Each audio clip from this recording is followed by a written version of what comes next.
Peter Hitchens, those who feel disillusioned with the current political system, what would you say? Are right to do so. They have been systematically betrayed, and I see no end to it.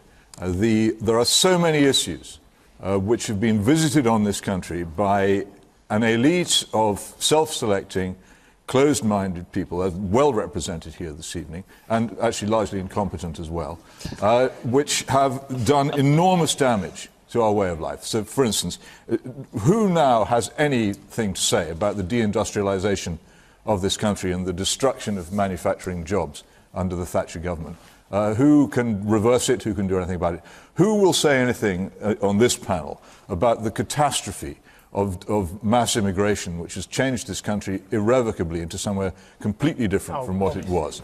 They won't talk about it. They won't talk seriously about the immense problems of crime and disorder, which affect millions of people in their homes and leave them utterly vulnerable to all kinds of unpleasantness and violence and menace, which they never used to have to undergo. And there is no sense whatsoever that there will be any reform of the criminal justice system or any attempt to put it right again. These are just some of the subjects on which this elite just constantly refuse to discuss. Why? Why? Because they themselves have an ideology. They themselves have the ideology of metropolitan bourgeois bohemians. They despise most people outside. What are you, man of the people? They despise them. Well, I mean, you're the only person on this panel. I'm no more a man of the people than you are. I don't claim to be, but you're making a picture on here. I'm simply saying these are the things which they will not do anything about, which they will not do, because they themselves benefit. They themselves benefit from many of the things which do immense damage. They've benefited from globalization. They've benefited from mass immigration. Let's talk about mass immigration. Let's talk about immigrants coming over here, propping up our NHS, treating us when we're ill. They're not affected. Their children don't go to bog standard comprehensives. They're not affected. They're not affected by crime. Yes, I do know how I'm talking about, because I know what they do all the time. They will not discuss these things. They will not do anything about them. They ignore what you say, and you think that at general election time you can do something about it. No, the people who stand before you at general election time for the political parties are people who've been pre-selected. You have no control. If I stood for Parliament, or if he stood for Parliament, from our positions, which are quite popular, the fact is the party machines would erase us. The immense amounts of money they're capable of spending, the enormous access they have to the broadcasting organisations, which we don't have most of the time, would make it impossible.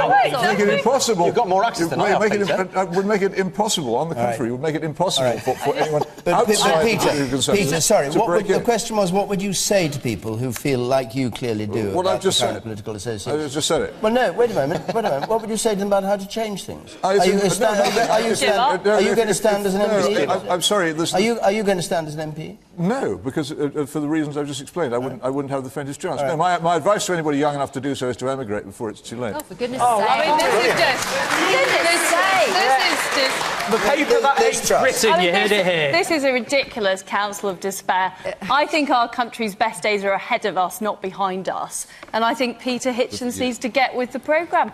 I got involved in politics, actually, through my mum, who was a member of the CND and used to take me on CND marches. Oh, wow. And I thought this is interesting, exciting. It was the 1980s. There was a big debate about ideas. And I think that, you know, if you want to be involved in politics, you can be involved in politics. And I want more people to be involved in politics. I think we should make Parliament more open, more easier to access, more friendly to people from different backgrounds. I think it is becoming quite an elite of a particular type of professional. I think that's a problem. I think we need to think about the way it operates, the terms and conditions, all those kind of things. I'm excited by the primaries that we've done in the Conservative Party to get a wider group of people involved in politics. We need to revive local... We've got some new ones coming up, actually, David. Maybe Question Time might be involved. But what we need to do is we need to open up politics. We need to make local government count through localism so that people are involved. But this idea that everything is always awful, that's one of the reasons why people turn off politics, because they just hear this constant moaning. The Daily Mail might call you the man who hates Britain, after what you just said. Exactly, Anybody, the Ed Miliband of our day. Feel free to call me. I mean, it's not the Ed, the Rafe Miliband. It's not Britain I hate. Britain I love. Every field and hedgerow. It's the people who run it. Or the people who live here. And who are wrecking it. And, all right. and so, like anybody who cares about his country, I'm distressed by it. I see no hope from these interchangeable people. She was a Liberal Democrat. For all I know, she still is. Let's hear from Let's hear from I know I was, but I'm not anymore. All right. You are a Liberal Democrat. The person in the second row there. You, sir. Yes.